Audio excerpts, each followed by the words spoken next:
Hello everyone and welcome back. Today I am going to be doing an empties video. I feel like this bin is not as full as I expected it to be, but there are some really good products that I wanted to go through, and I think empties are really important because I can give you a really good thorough review. I've used all of these products obviously for a few months. I've used them up entirely, so I feel like that is a good basis to give you guys a really good review. So if you enjoy, do make sure to hit the thumbs up button and subscribe if you're not already. My name is Millie and I do beauty videos and the occasional lifestyle and routine video as well. So if that sounds good, do make sure you are subscribed, and let's get to it. So I do have a couple of hair shampoos in here, and one is actually kind of a dupe of the other. So I'm going to start with the more expensive one first, and this is the Redken Acidic Bonding Concentrate Shampoo. So this has citric acid, 7% bonding care complex, so it's meant to restore the hair.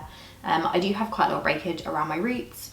I find when I have my hair up a lot, which I typically do, my hair does get a bit fragile along the roots and I do get some breakage around there. So I've only recently, kind of over the past 6 months I would say, started to incorporate a shampoo that is specifically targeted to repairing those bonds. This one I did like. I find that with these types of shampoos, in order to really get maximum benefits, you have to really massage the product into your scalp for about 60 seconds. I get a lot of my hair care tips from Abby Young, who is a YouTuber as well. She has just incredible knowledge around hair care and ingredients and just tips and things like that. And one of her tips, I think it was in a Q&A video or something, she was like, actually make sure you are massaging your shampoo into your scalp, really getting every strand and taking the time to just make sure that you have even coverage everywhere. So since doing that, I have definitely noticed a big difference. I didn't find a huge amount of difference with this one specifically. I do actually prefer the drugstore version, which I will come on to next, but yeah, I don't know. I felt like I wasn't having as much breakage, but it wasn't necessarily repairing my hair, if that makes sense. So I think it was just making sure that the hair that I do have was nice and protected, rather than repairing the bonds. Does that make sense? So the drugstore version is the L'Oreal Elvive Bond Repair Shampoo, and I really liked this. I feel like it lathered up a little bit more in my hair, which I really appreciated because I felt like I could spread the product a bit more, a little would go a long way. And I do currently have one of these on the go at the moment. So I used this up before the Redken, used the Redken and then realised actually no, I much prefer the L'Oreal version, and it's cheaper. I mean, this is a bit more expensive for a kind of drugstore product, but it does have the 5% bond repair complex in there, again with citric acid. So this actually has less of the bond repair complex. I'm not exactly sure what that entails. If I can find any information, I will have it on the screen, but I found that this just cleaned my hair really nicely. I felt like my hair was, I don't know, it felt a bit thicker around the roots, which I really like. So I think if you are on the lookout for a bond repair shampoo, if you quite like the sound of that, if you think your hair would benefit from a shampoo that's a bit more restorative, then I do think this is a really nice one. I've not tried K18 or the Olaplex shampoo or anything like that, so I would be interested to see how they compare, but I do feel like you have to use them consistently over a longer period of time to see those results. I did take a before picture of my hair root situation, so I think in a few months I will report back and I will do a side by side and see if it really does make a difference or if it's just a bit of a placebo effect. But I do feel like my hair feels thicker anyway when I use this one, so that's a really good one. Okay, so sticking to the damaged hair theme, I have the Aveda Damage Remedy Daily Hair Repair. So I would use this as a kind of leave-in treatment. So when my hair is damp after I've washed it, kind of in replacement of a leave-in conditioner. I'm meant to see instant results with this. It also protects from heat styling, which I really like. And I really liked the texture of this. It was quite lightweight and almost a bit serum-like. I didn't find that it weighed my hair down at all. It was really nice and lightweight. Aveda is a little bit more expensive. The smell is kind of quite spa-like. I don't know, I always find that Aveda products, Aveda, like it almost has a bit of a lavender scent to it. It isn't like my all-time favourite. I'm definitely more of a sweet scented kind of girl. I like something that smells like vanilla or coconut. I really like in hair products as well. So the smell, not my absolute favourite, but I did really like it. I found that, again, it just sat really nicely in my hair after I blow dried it. I didn't feel like I had product in there, if that makes sense. It just felt really light, and it's always nice to have a leave-in product that also acts as a heat protectant as well. So this is the Aveeno Skin Relief Body Oil Spray. I have extremely sensitive skin on my legs, and if I'm shaving, it is absolutely imperative that I use some kind of oil, something that is fragrance-free, that's going to really hydrate my skin. Otherwise I will get just like rashes everywhere, and it's just a whole situation. So I really wanted to find a good affordable drugstore body oil that isn't going to cost me like £20. I was using the L'Occitane one before, and I really do like that. The smell is absolutely insane, but for more of like a daily product, I really didn't want to be spending that much money on something that I would run out of relatively quickly. So I think this is actually my second bottle of this, but I've only got one in here. But yeah, I really like this. It's clinically proven to instantly moisturize, really good for sensitive skin, very dry skin. It is definitely one of those oils where it will sit on your skin for a little bit, so I tend to apply it in the evening at night. Do not put this on and then like go to get changed or something, because it doesn't sink in instantly, but I don't really mind because it just really hydrates my skin. It doesn't irritate my legs at all, especially after I've shaved. As I said, that is definitely like when my legs are at their most sensitive, but it's also when I need to just put something on there. I need to give my legs something to just help restore the skin and kind of soothe the skin, and I found that this is excellent. I also love that it has a spray.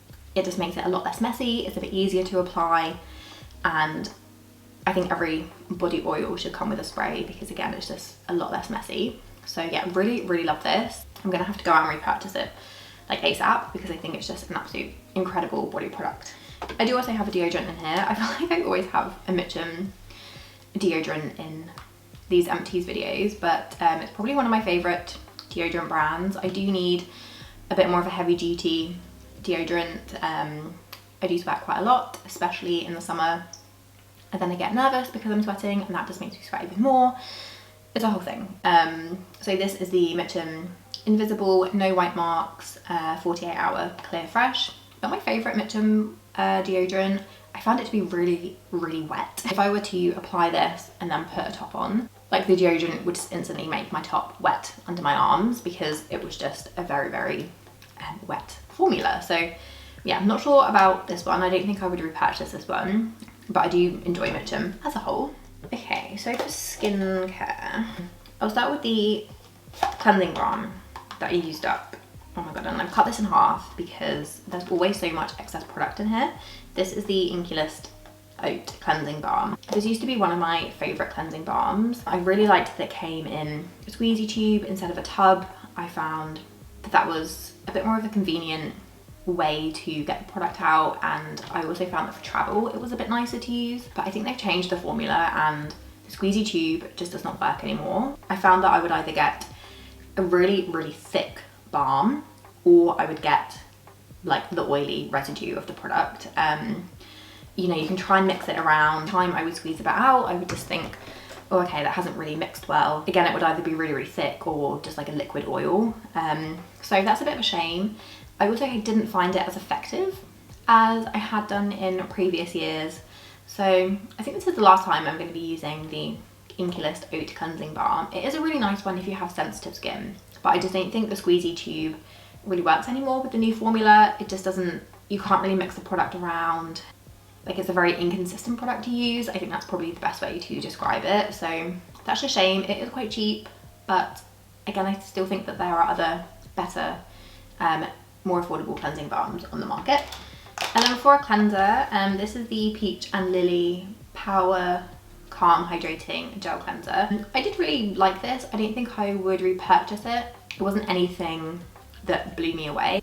I think with cleansers, you know, they are quite an underwhelming skincare category. They're not necessarily going to blow back water. I think I prefer more of a gel to cream cleanser formula, whereas this one was just a standard gel formula. I did find it quite hydrating, and you know, it did clean the skin really nicely, but nothing to kind of write home about. This also had a bit more of that kind of like lavender essential oily kind of smell. So if that's something that puts you off, or that doesn't really sound up your street, then maybe I would stay away from this one. But otherwise, you know, in terms of just a very basic gel cleanser, I thought it did the job.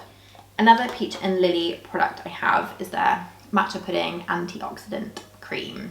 This was very interesting. I mean, you can't really see the colour, but this is a bright green moisturiser, and I guess that's down to the matcha as the ingredient. I will say that this had a really funky scent to it. The texture was fine. I didn't find that it sunk into the skin very quickly, but because I use this as my evening moisturiser, so that wasn't, you know, a deal breaker for me, because I'm just going to sleep anyway, and it would obviously have sunk in by the time I woke up in the morning. But yeah, the smell of it I didn't really love, and I didn't really find it very pleasant to use. It has a very, I mean, I've never actually had matcha before, sure what the smell is, but this was very earthy, kind of grass-like, really not my vibe. I really didn't like it, and that just kind of ruined the experience a little bit for me. So yeah, I mean, it was hydrating. I think the texture was nice. Not the best experience overall. So a daytime moisturiser now, and this one I really enjoyed. This is the Laneige Water Bank Blue Moisturiser. So this is another gel moisturiser. If you've watched any of my skincare videos, empties videos before, a gel moisturiser is my preferred formula for my kind of morning moisturising step. At the moment, because it has been quite warm in the UK, I've just been using my SPF, and I've not really been using moisturiser at all in the morning, to be honest. But if I do, it will be a gel formula that I will reach for. So this one had like really small, like spherical beads, which I think have the hyaluronic acid in, and then as you massage the product in, they burst and release the hyaluronic acid. So I did find this to be very, very hydrating. It was literally like water, really lightweight. If you have oily skin, I think this would be a really lovely one to go for, because it sunk in super quickly, really lightweight, a really lovely one in the warmer months. But again, as I said, I'm not really using moisturiser in the mornings at the moment. I'm just using my SPF and calling it a day, because I don't want to overload my skin too much at the moment. But that is a really, really good gel moisturiser, and I love Laneige as a brand. Another Laneige product is their infamous lip sleeping mask. This I had in the vanilla scent. Doesn't really smell very nice now. It's just been sat in this box for the past like month or so. I really, really liked this, and I found this pot lasted a really long time as well. I love the scent. It is your classic, very sweet gourmand vanilla scent. I love it. I'm a vanilla girl, so no complaints there. Formula was really nice. I used this in the evenings, and I just loved it as a lip mask. I felt like a little went a long way, which was nice, because again, it just lasts a little bit longer. So yeah, really, really like this. Definitely worth a hype. I'm using Aeno Lip Balm at the moment, so I've not yet repurchased this, but yeah, it's one that I really, really like, and I would definitely recommend.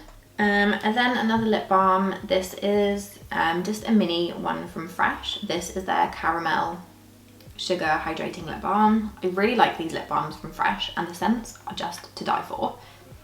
So this is, oh, even now it smells like pure caramel. It's incredible. If you don't like kind of sickly sweet scents, this literally smells like a jar of dulce de leche or something.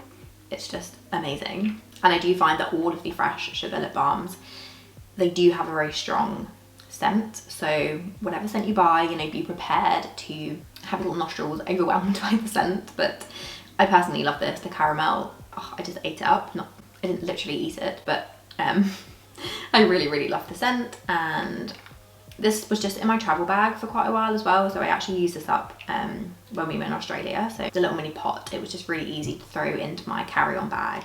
So moving on to makeup, and I have quite a few things actually. So the first one is the e.l.f. Power Grip primer. This is really, really good, and I'm definitely considering repurchasing this. I feel like I've missed this over the past couple of months because it's been really hot, and I feel like I've just needed something extra to really stick my makeup to my face and make sure that it's locked in for the day. And this really did do that in a really lovely way. It's really affordable. It does have that very sticky, tacky feeling to it. Again, if you're buying this because you want your makeup to last all day and really stick to the skin, then for me that just goes to show that it does exactly that. Yeah, really like this. Definitely one that I would recommend if you have oily skin, if you struggle to get your makeup to last all day. I think this is a really good primer. Another e.l.f. product I have is their Dewy Coconut Setting Mist. I really like this, more so in the kind of colder months. I don't find this to be the most long-lasting setting spray. It doesn't really extend the longevity of my makeup, but I do find it to be very hydrating. I like how it just kind of meshes all of the products on my skin, so if my makeup feels and looks a bit heavy, if I've maybe overdone it slightly, this is just really nice to kind of take the edge off, and it just gives you a really nice glow. The scent is also really nice. It's not too overwhelming, like it does have a slight coconut scent but nothing crazy. So yeah, I like this as a setting mist. Again, not one for longevity, but a really nice kind of everyday. Oh my god, I've got a little bit left in here. Oh my god. Okay. I've got a tiny bit left in there, actually.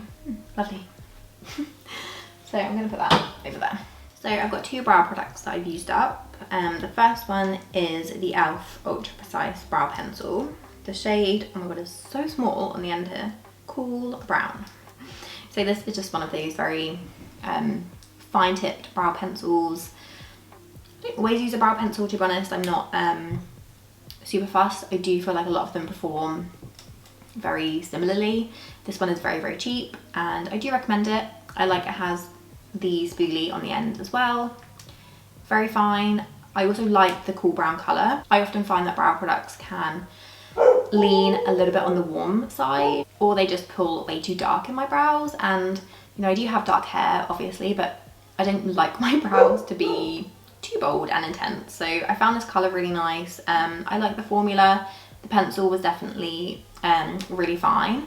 So yeah, I think that's a nice one. I then have this Kosas Air Brow Gel. This isn't completely empty, but it's most definitely expired. It looks incredibly manky, and it started to have that kind of smell to it, which I don't know, I'm not putting it in my eye obviously, but when it's near your eye area, I don't know, I think it's good just to be a little bit more cautious. And Kosas is a natural brand as well. You might find that their products do go off a little bit quicker.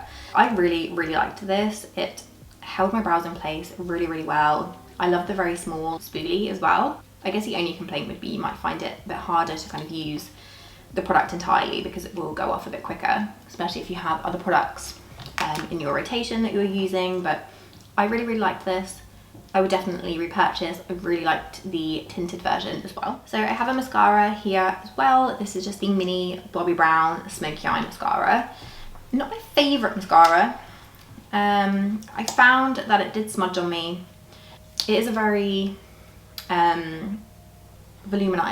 Is that? Volumizing.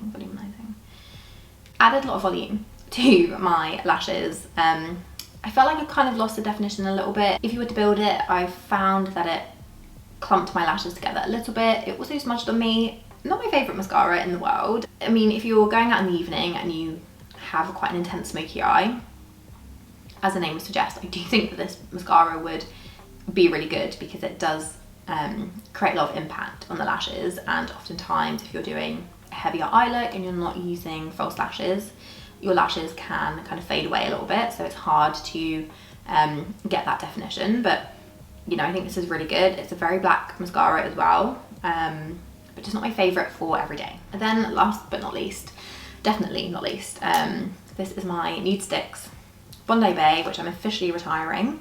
I have like a little bit of product right in the bottom there. Yeah, this has served me very, very well. I absolutely love this bronzer. I loved using it. I recently picked up the Rare Beauty bronzing stick, and that was when I decided to officially retire my new Six Bondi Bay. But I really, really love this. This was like the first cream stick product that I really fell in love with. I really love the tone of this. I think it's an excellent bronzer, really long lasting as well. If you want to buy a cream bronzer but you're worried that you're not going to get the longevity, I do think that this one is genuinely really, really good. It's stuck around all day long, and yeah, I have no complaints about this bronzer.